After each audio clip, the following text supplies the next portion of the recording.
Hey everyone, happy Coach Talk Day. Coach Patrick here from Endurance Nation, back with another video cast podcast. Every week, sit down with you and drop some knowledge on you from our archives, from the conversations we have happening inside of our community, from my desk, and from the internet. And this week is a fun one. It's a recap, annual recap structure. If you go back and search the archives under Endurance Nation and just look for like annual review, annual recap, season recap, you'll see a bunch of different themes that have accumulated over the past 15 years, more so the last 10, really the last 15 years. And the highlight of this process is really just the importance of what it takes to be better, and the significance that your performance, your own personal past performance, plays into that process. It's very easy to be aspirational with our goals, right? We can, as humans, we're just calibrated to be looking outward and seeing what other people are doing and then try to mimic that behavior. It's very hard to have the self-restraint to avoid the action of mimicry, to be like the Joneses next door, to be like your teammates that are doing a certain plan or something different. Being able to define what's right for you relative to what's right for everyone else is a place of it's a journey, right? It's somewhere to get to. It's something we all struggle with. There are places, for example, I may have my house in order athletically, but I may not have it in order, sort of financially or professionally or whatever that may be, right? So people in different sort of verticals of your life who have stuff pulled together. And what we're trying to do here is to get you to a place of comfort without making it too complicated. And there's a spectrum there, right? In terms of like, hey, it's like the efficacy of the ideas that you come up with at the end of your year. And then there's the ability to implement those changes moving forward. And when things get too complex, then we just can't execute on them. Right. And so it's very important as we think about this annual recap process for this year. This is the end of 2022, that I want you to think about it in sort of a 3-step way. I'm going to try and keep it really simple for you and use a fun framework that I've used professionally as well with my meetings with staff. And I think hopefully it'll be useful for you as an athlete as well. If you like it, pass it on. If you don't like it, just don't like this video, don't like this podcast, and it'll just go away. It'll disappear from the internet. But let me read you a little something first, okay? Just so I've got the whole context built in. And this is content you can find over on our blog at endurancenation.us/blog. All of our content lives there. Reviewing your season can be an incredibly in-depth and painstaking exercise. It's no surprise then that most people simply opt to skip this step. I spend time thinking about what didn't work when you can go sign up for a bunch of races, right? So fun. I know. One word: opportunity. As tempting as it is to follow our social media heroes in their quest for excellence, we have our own paths to create. You are your own best resource for where to go next. Your body has shown what it can and cannot do, when it can work and when it needs to rest. Your races and key workouts are full of data that reveal your potential, but we have to be willing to look inwards in order to unlock these opportunities. Here is a simple 3-part framework that can put you back on track. You ready? I'm super excited. I'm excited for you, right? Do you feel that potential? Because it's there. It's innate to you, and we're just going to bring it forward so we can have a candid conversation and then go out with the full block for next year. Okay, so the framework is very simple. It's stop, start, continue. Okay, super easy, right? Stop, start, continue. Right. Number 1, stop. We're going to go through the process of elimination. Number 2, start. We're going to think about additions that have maximized outcomes for us. And number 3, continue. Like, what momentum do we have that we can continue with, right? So let's go back to that first one and dive into that. Stop, the process of elimination. Take a look at your past year and identify the things that did not work for you. There's a couple easy ways you can do this, right?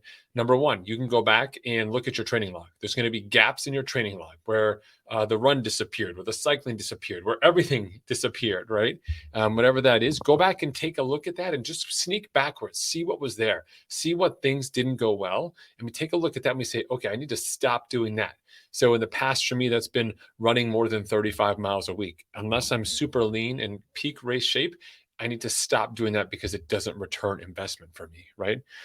Another thing I need to stop doing is cutting on my sleep hours. When I look at the times that I've gotten sick, if I reverse backwards, stress levels are high and sleep levels are low. I'm just simply not getting enough recovery in, and that's costly for me. So those are 2 things that I definitely want to stop. And my training log reveals those to me, right?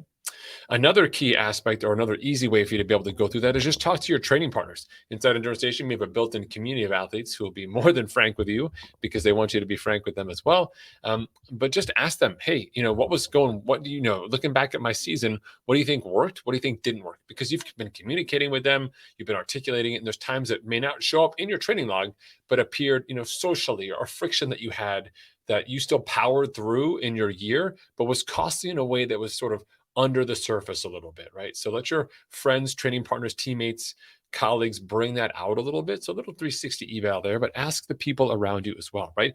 But barring that, then ask your spouse, assuming that your significant other still wants to talk to you about your sport of choice or your lifestyle that's super active and also time consuming and often expensive, but it's so good for you and it makes you a better person. So please don't take it away from us. They may be able to give you some pretty candid feedback as well. It depends on your relationship with your spouse and what other external motivations may be lying about, but that can also be an effective mechanism. All right. So go back and identify those things and take them out. Let's start by removing things that don't work. Right. So instead of just adding extra stuff on top of your year, there's no learning there. Let's go back and be a little rigorous and say, if I have to make room for something that I want to add, what am I going to be taking away? And take away those things that we know simply do not work for you. Right? Maybe you overreached. Maybe you tried to race too much. Maybe you didn't race enough. What are those things? Let's pull that in there. Right. Okay, great. The second part here, start. What are the additions we can make with maximum outcomes? And that second half of that phrase is key. We need to be looking at these maximized outcomes. Okay. So for example, I have this run issue, right? When I try and build up to an Ironman or get peak run fit, I can't run more than 35 miles in a week. That's because for that peak race fitness, as I've discovered over time, I'm trying to do a long run to get ready, right? So I've got my week of exercise plus I've got this long run, somewhere in the neighborhood of an hour and a half to 2 hours of running. It's super costly for me. And as a result, I start to experience sort of deteriorating form, overtraining issues as well. And it really kind of packs in on me. And if I drop the run volume down, then I'm left with this run that's like half of my total run volume in a given week. That's also untenable as well. So instead of saying that I'm going to go through with this traditional week, an addition would say, I'm going to add I'm going to add a few more shorter runs to my week that are aerobically very low energy, but will add up to the run volume that I need, but really have no cost. This could be like a pre-breakfast short run of a few miles. It could be an easy brick workout. Maybe I run to the gym and I do my swim workout and then I run home. This is sort of so I would call it sort of constructive aerobic volume that allows me to build my run volume up in a meaningful way and will maximize long-term outcomes. That allows me to be ready for my race. It'll also keep me healthy. It'll also keep me on track with my body composition goals. So to me, because of those different aspects to it, that's a maximum outcome turnaround for me. Okay. In addition to something like that, I could also try to maximize, since we talked about stress and so on, is figuring out how can I add something to my life that's going to reduce that stress and increase my sleep, right? So what's something I could add to my day that I want to make sure that works really well? So financially, I can invest in things that help me sleep better for sure. But ultimately, high quality sleep is a behavioral change, right? So in addition that I need to make to my year for this upcoming year is a reading habit. I need to get off the computer. I need to stop the blue light. After 8 o'clock, my productivity is pretty much minimal, although I've got plenty to do. And often that'll bleed into 9, which often turns into 10. Sure, 2 extra hours of work a day, 5 days a week, 10 hours of extra work. That's awesome. But it comes at a high price in terms of my quality of sleep and also just relationships here at home with my family. And so I'm going to be adding in a reading habit.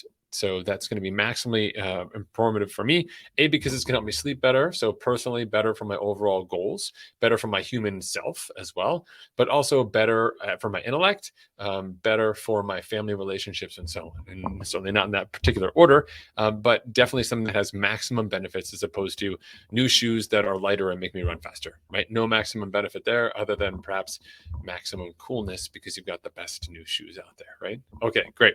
And the third and final one, and I think this is important, is continue. It's important that we end on a high note, and that is you've been doing some really solid things in the past year. You've seen some improvements. We've seen gains. They may not have been the final performances you wanted. Being able to put together a year to put it together on a day and have the right day for everything to come together and work to have the result that you want. That's a lot, right? For those of you who've raced a lot, how infrequent that experience is. For the more inexperienced racers, yeah, you expect great races all the time, and that's just not the way that it works. There's plenty of races that people just muscle through and get through, versus races where they just excel, or it feels like a great day and everything's just going your way. Well, pretty much, I don't think I've ever had that kind of a race before. I think all races are challenging in their own rights. It's certainly more physical than not if you're doing long distance racing like the most of us are. But that said, let's reflect on some of the highlights, because some of those things did work and did do well. So what do we want to carry forward, right? So there may be some social aspects of things you've done that you want to keep doing. There may have been some early season races or fun stuff that you want to maintain. Like that was really helpful for you.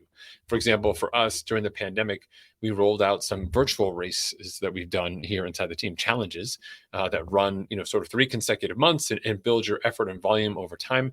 We get anywhere from 10 to 30 people to participate in these every single year, sort of the top 10% of the team. And they're the ones who end up doing really well across the course of the year, because they've used these challenges as a tool to progressively add training load, stay accountable, and lay a foundation in addition to their regular training that really helps them to be successful, and a support network as well, because you build camaraderie with the people doing it. That's an addition. That's something that we added a few years ago, and we've maintained it over time, and we will continue maintaining this year. And I participate in those events, and they've supplanted a lot of the training camps that we used to do, but hopefully we'll be getting back. And it's a great sort of thing that just keeps the energy rolling personally, but also on a macro level as well. So that's something that I definitely want to be maintaining for sure, right? I've also built a nice little healthy run streak, and I definitely have noticed over the past year that the more that I run frequently, the better I am overall with my running, and the healthier I am. Totally, right? I can still put up good numbers. I can still be healthy, and it's not too costly on my day. It's also not too costly on me physically as well. Something I need to be aware of as I age, and there's lots of complications that come along with that as well. So I'm going to be maintaining that habit as well. So we end with the maintenance part, simply because you do good things. You are making good decisions. We want to capture that positive. So we exit this. You've got a piece of paper. You've got 3 columns. You've got your stops. You've got your starts, and you've got your continues. Lay those pieces out. And then as you go forward to plan upcoming season, you can pull out that piece of paper and say, all right, these are the things that I'm just taking off the table. Like this did not work. And I have to make sure as I process this new year, these are the things that just don't get added in. Like we just don't put it in the recipe for next year. And we've got the new things that we want to make sure we add, right? So we've got our baseline year. We say, what are the new things that we want to add? And then of course, the strengths we have. What are the things we want to continue? These are the elements that have made the cut, that stick around and become part of whatever your next progression is going to be, whether it's this year or multiple years. You'll be ready to go. All right. Hopefully this annual recap process was helpful for you and simple enough. Mental framework being stop, start, continue. Use it here with your training. Use it at work with your colleagues. Use it for yourself in terms of self-assessment. But get in the habit of understanding that number one, always, always, always starting with the process of elimination to get rid of things to make room for new things. When you keep saying yes to new things and don't say no to old things, we end up in a place where we're overwhelmed. We're unable to make great choices. And the compromise that we make by trying to do too many things means we're really not that good at any one of them. As a result, we're not developing the specificity or really sort of honing the craft that's going to allow you to become as successful as you want to be at your discipline and racing complement of choice. All right, folks, thanks so much for tuning in. Coach Patrick here from Endurance Nation. Final quick reminder of those of you who are tuning in December of 2022, our membership drive is open right now for December for the half season block, which runs from January through the end of the year in October. The full season block already started back in November, so you're kind of already going to be 2 months behind the group that's got an early start, whether they're early season racing or just long distance crazy people who just love to get all their training in. But we have room for you to join now. So if you want to check that out, go to endurancestation.us/new join, where you can go ahead and create your membership, 30-day money back guarantee for sure. You'll get to talk to me and we'll get you set up for the season, plug you into the team and start crushing your goals. Make sure that you're on the path to have a fantastic year. Thanks again. I'll talk to you folks soon. Take care.